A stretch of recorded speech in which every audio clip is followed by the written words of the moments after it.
Simon was walking down the street, ready to deliver a package to the local TV station. It was a 24-hour news network called Channel 6 News. He knew that he had to reach a huge audience, and he knew that when he broadcasted his statement, he had to do it before midnight on December 31st, 2020. He wasn't sure would it make any difference, but it was all he could do. He knew he had to try. He met the security guard and told him he had a package to deliver. The security man brought him into the office.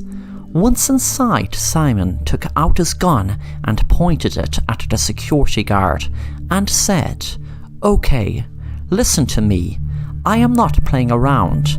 Take me to the main news broadcasting room. I want to go live before midnight. It is now 11 p.m, so I am not kidding. Take me there now." The security guard took Simon to the main room and said, "I am so sorry, Miss Casey and Mr. Warren, but this guy said he was going to kill me if I didn't take him in here. He told me he wants to broadcast a statement." The presenters were stunned, as were the camera people in front of them and the people upstairs looking down from the control room. Simon said, "Okay, what the man said is true. I need to make a statement, live, and I need to make it soon." Mr. Warren said, "Look, calm down, son. You can't just walk into a news station and demand to give a live statement." The second Simon walked into the room, they had cut to a commercial break, so no one was seeing what was happening. Simon held the gun to Mr. Warren's head and said, "I am going to blow your bloody head off unless you get me on that bloody camera now to me give a live statement, and I don't want it on delay. I want it to go out live." Mr. Warren tried to run and bring Miss Casey with him. Suddenly Simon got startled, and by accident his gun went off and shot Mr. Warren in his head. He shouted, "Look what she made me do!" He ran over to the security officer and said, "Get me live on air now."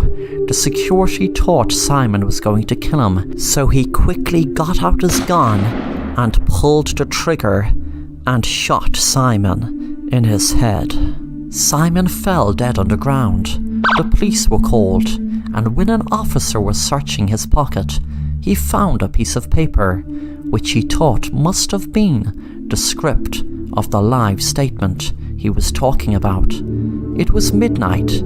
He heard a strange sound, and people near the window shouted in amazement. He hadn't time to even read the first line of the statement, but he heard them shouting from upstairs. "What the hell is that?" He ran up to see what it was, and when he looked out the window, all he could see were UFOs all over the sky, and the sky had turned red. He looked down at the piece of paper and read, "I can't give this message online. They will find me that way. The only way is live on TV. They might still find me, but at least that way they won't be able to take it down straight away. I know that if I tried to mention it online, they would have words flagged to it be disrupted before I get the truth out. After midnight tonight, there will be an alien invasion. This was known for months, if not years, by the elite around the world. Some of the aliens are here already. They were here for a very long time.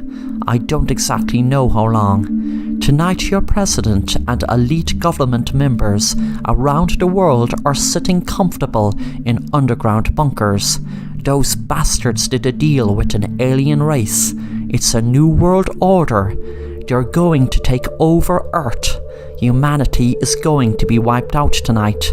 Besides those elite bastards. I don't know what is in it for the elite, but I overheard this information. If anyone knew what I knew, I would have been killed.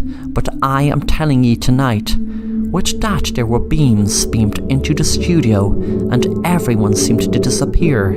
This was happening one by one. It seemed to the security guard that it took ages to the beam reach him. He thought to himself, if the guy was allowed to give the statement, it might not have changed anything, but if people had known and had an underground bunker like those bunkers the Doomsday Prophecy people have had for years, then they would have a fighting chance. The beam landed on the security guard, and he disappeared into thin air.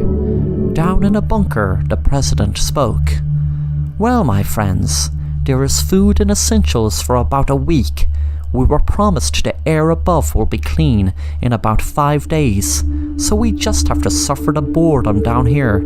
But when we're above, my friends, we will be in a much better world.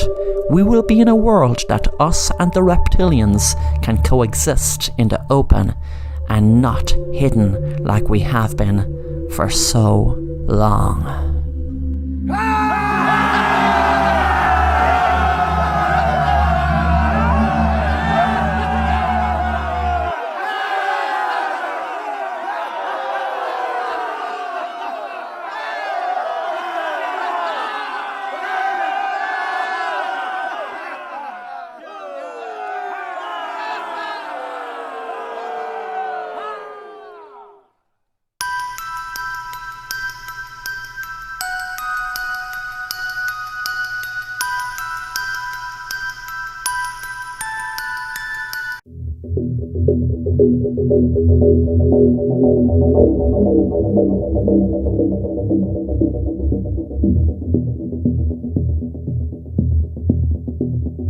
Jake was looking forward to fly across the Sahara Desert because he knew he had to in order to go to where he was going in Africa. Everything was going smoothly, and the flight was even practically turbulence-free.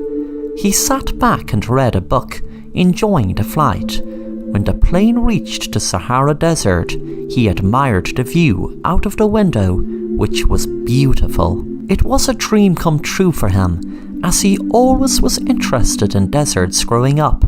He wondered what would it be like actually down there walking around. Suddenly the plane made a certain jerk.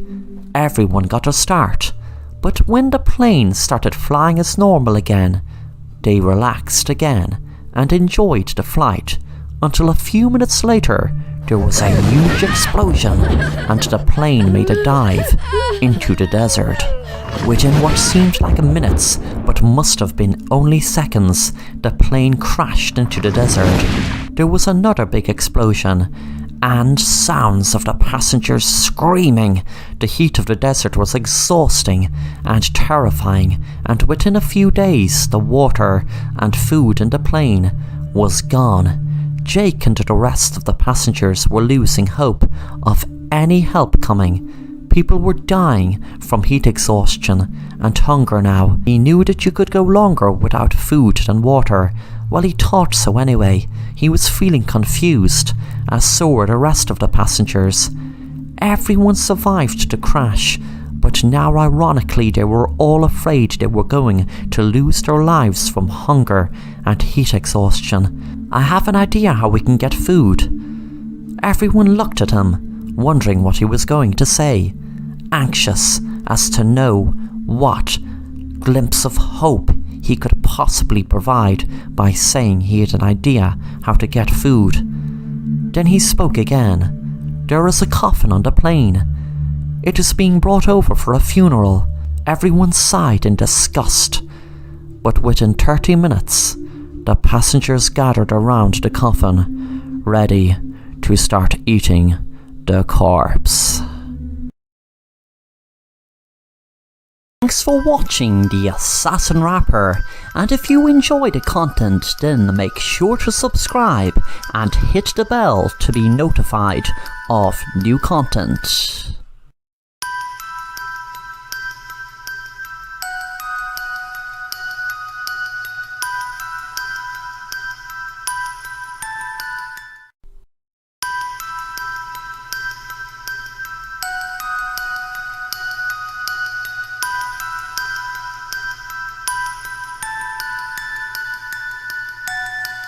Michael was waiting in the waiting room at his local optician's when a girl approached him and said to him, "Hello, Michael. Here is a sheet you need to fill out, and your eye test will be $30. And if you would like a full 3D scan of your eye to see will there be any problems for you within the next 4 years with your eyesight, then it will be another $25. So you can tick the box if you'd like to have the scan as well as the eye test, and someone will be down to see you for your eye test very soon. Thank you." Michael thanked the girl and filled out the sheet. He decided to get the scan done, considering it a very good idea to know if he will have any problems with his eyes down the road. And 4 years is a very good time range to know beforehand. When Michael entered the room, he was told to rest his chin on a chin rest and look through 2 holes while a girl introduced herself as Sarah. She asked him various questions, which colour was better for him, red or green, and the test went on a few minutes. It ended with Michael having to read out different letters from different lines. Sarah asked, "Could you read the top 3 lines please, Michael?" Michael said, E, F, P, T, O, Z. Sarah said, "Very good. Now could you please read the 4th line?" He read them, L, P, E, D. "Very good. Now if you could read the last few lines please, but it will be getting a bit harder." Michael was pleased to be able to read them, P, E, C, F, D, E, D, F, L, O, P, Z, D, D, E, F, P, O, T, E, C, L, E, F, O, D, P, C, T. Then it came to the scan.